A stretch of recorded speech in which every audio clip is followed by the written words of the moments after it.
Obviously audience को भी पता है, और if we go back into, चले मैं बात करता हूँ कोक स्टूडियो की। एक we started from there now, because I think that was the biggest leap of faith जो अल्लाह मियां की तरफ से बख्शी ब्रदर्स को नसीब की गई, उसकी ज़ात ने दी। तो थोड़ा बताएं कि what was the, how was the experience, और एकदम से जब इनिशिएटिव हुआ, क्योंकि आई थिंक वो भी प्राइम टाइम था कोक स्टूडियो का। बिल्कुल ऐसे ही, अभी तो आपके साथ था ना, तो वो प्राइम टाइम में आप लोगों को जब एक अल्लाह मियां की तरफ से गिफ्ट मिल गया, तो how did you guys react and what were the feelings?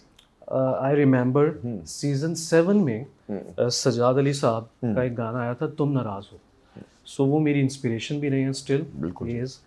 तो मैंने जस्ट दुआ की थी कि यार जहाँ पे सजाद साहब जिस कारपेट पे खड़े होकर गा रहे हैं, जी, कभी हम भी वहाँ पे गाएंगे, कभी मैं भी वहाँ पे गाऊंगा। और बिल्कुल। अगले साल हमें कॉल आ गई थी कोक स्टूडियो से। वाओ, वो तो ऐसे होता है ना कि मैनिफेस्टेशन भी आपने, ये ना पावर ऑफ अट्रैक्शन। बिल्कुल बिल्कुल बिल्कुल है, बड़ी अच्छी बात, नीयत के बड़ी साथ बात, सोचा था। बड़ी बात है। सो वो अगले साल कॉल आ गई, और कॉल भी ऐसे आई थी कि हमारी एक कवाली हमने रीडू की थी, ताजदारे हरम। जी जी जी, तैमूर साहब होते थे इस्लामाबाद में, अब कराची शिफ्ट हो गए, उनके स्टूडियो में रिकॉर्ड की। राइट।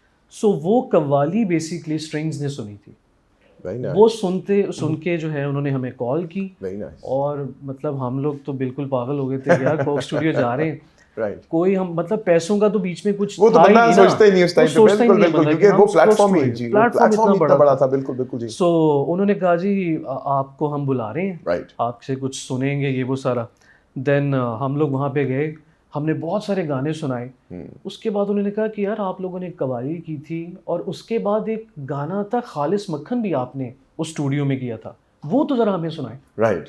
सो वो खालिस मक्खन जो था वो उनको क्लिक कर गया। राइट।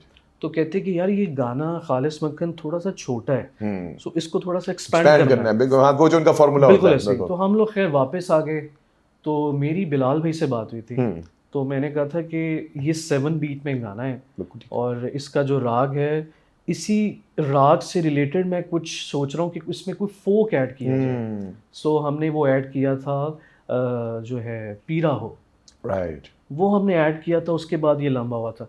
लेकिन अगर मैं एक्सपीरियंस की बात करूं, अगर जिसमें मतलब मुझे सीख क्या मिली है, वो पर्सनली मुझे इतना सीखने को ज़्यादा नहीं मिला। बिल्कुल कोक ठीक है, स्टूडियो में वो आपने तो एग्जिबिट ज्यादा करना वो था। एग्जिबिट कर, हाँ, मतलब बिल्कुल। वो ऐसे था कि जब हमने खालिस मखन रिकॉर्ड कर दिया, उसके बाद उन्होंने ट्रैक पे काम शुरू किया। राइट। सो जब हम लोग वहाँ पे गए, जो ऑन सेट आपकी जो रिकॉर्डिंग होती है वो सारा लाइव होता है। सो हमें नहीं पता था कि म्यूज़िक कितना लंबा बन चुका है, क्या बार पीसीज हैं, वो क्या है, वो हमें नहीं पता था। इस वजह से थोड़ी सी हमें कंफ्यूजन भी हुई।